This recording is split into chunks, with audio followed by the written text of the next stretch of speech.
Hi, folks. Welcome to Bird Dogs Afield. This is episode 2 of our Bird Dog Questions and Answers. And we're again with our good friends, the Carter family, Blaine and Patti Carter of Brunswick, Maine. Both very well established bird dog trainers. Blaine's trained thousands of dogs. He knows bird dogs. So let's start with a new question. Folks, there's a lot of discussion about how you get a dog to stop chasing a puppy. And there's one side that says that if you let the dog chase, why it will soon learn it can't catch a bird and it'll stop chasing. It'll just learn that that's what it has. You'll start seeing a flash point and then it'll start pointing. The other side says, no, you stop it before they even begin to chase. Anything you don't want them to do, you stop it before it even starts. So let's get going on that question. Give me an opinion, Blaine and Patti. Well, I mean, my personal, and I read an article, it was in the Ducks Unlimited, and it was the guy said, don't let your lab break, don't ever let it break, then you don't have to fix it. And I thought, let me just think about that. So I think it was Raven, I started that first technique, and she went through life, and she was steady, and I've continued right through the many generations after, and maybe you go back to your genetics. If you don't need a dog to chase to build a drive, then, and I know I didn't because I had plenty of drive in my genetic package, so I just controlled that and never made it a negative thing. Made it just assume that's what my job is to stand there till I'm told to do something else. And it just had worked for me over the years. But I'm talking one dog at a time going down the road. And your opinion is on many, many, many dogs in town. Yeah, my opinion is this: is you can't cookie cut this. You gotta. To my opinion, I agree with all of them. But it's the disposition of the animal. If I got a strong pointer, right, and he might have great retrieving drive, I know that the consequences later down the road are going to be he's going to take birds out. His steadiness is going to fall apart, and I wouldn't let him make that mistake. I would be I take that attitude in a heartbeat. That would be the road I want to go down. And then I've got a more softer dog that I think is going to be a little problem with pointing. The drive, the intensity on that game isn't strong enough. God, I'm going to go chasing. Let him chase. And then I'll start training when I start seeing the pause and the hesitations and all that.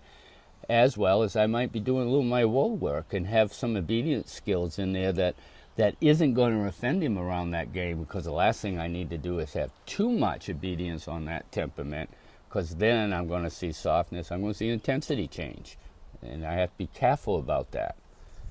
And so in a sense, I agree with all these techniques, but it's disposition that plays the game on this.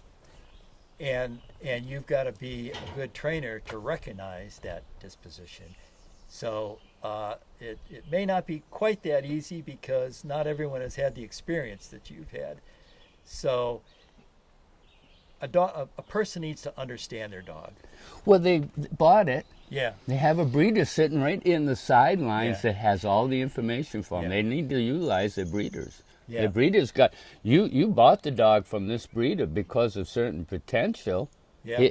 Listen to him. Yeah. He's got the character. He's got the characteristics of what these dogs are going to be like, and what they may or may not do. So he's sitting on strong information for you. And Blaine had said in the past on my personal breeding program that I needed more point, and I had plenty of drive from my German, breeding into the German system, and their temperament was solid and forward, but so I said okay. So I went to another genetic package that had more point.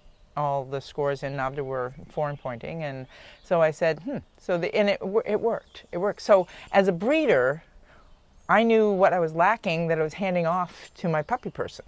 So now I have a better, rounded, balanced dog that I hand off. So I could tell them, and I can predict, like Blaine said, what might happen down the road. And then with this one, this litter, I said, this is going to be the easiest dog you've ever taken home.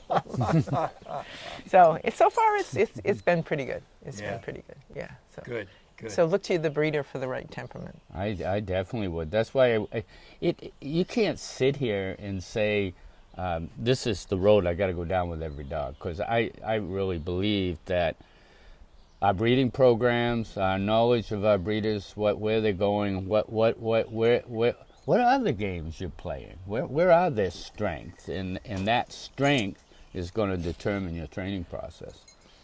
Beautiful. Very good. Well, a lot of it, as we've discussed before, comes down to the trainer and understanding their dog. You know, no bad dogs, only bad trainers. And I guarantee you, and for the lookers that are just first time coming in here, they are going to make mistakes. Every dog is going to decide what road they're going to go down.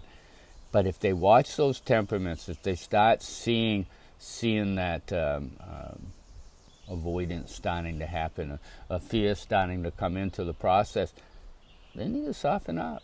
You know, these things are infants, they're mush, and then you grow them, and then you get into that teen period where their legs come up underneath them, and they're now saying, hey, I'm going to go. Yeah. So there's there's a growth to all this world.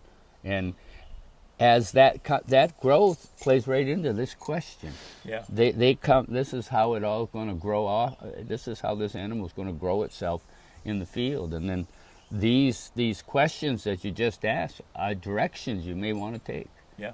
And we've talked about that before. Is like you look at that little added part to the rear end of a dog, and you know if that tail is up and happy, you know, and you're on the right track. But if it's dipping, and we see that at class, you know, sometimes the trainers are a little harsher than they need to be with a young puppy. So we recognize that and we bring it up. Yeah. But the thing is, it stays happy when it gets when they get their legs under them. Because I don't want to get into intensity on point and some of those questions, but you can see fear in Flag, right? And you can see excitement in Flag. You see this, I'm not sure, wait a minute, what's coming to me next? So it slows down and it's very tentative in its motion. Now, that's not a good, happy, this is insecurity starting to show itself versus, well, I might make another change. You've got a different idea about this approach, right? So sometimes just in that mannerism, there's a lot of information. Yeah. You know? Wonderful.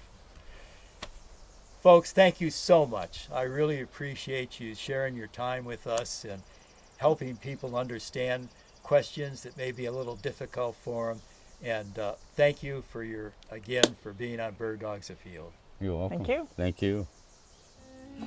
Bird Dogs Afield, presented by Native Performance Dog Food, providing performance diets for the canine athlete, and brought to you in part by Mud River Dog Products, fundamentally changing the expectations of the hunter and dog enthusiast. Pete Shoe Dryer, inventor of the footwear dryer, takes on the nuisance of foot odor. Thorogood, job-fitted footwear handcrafted in America since 1892. Visit thoroughgoodusa.com for a dealer near you.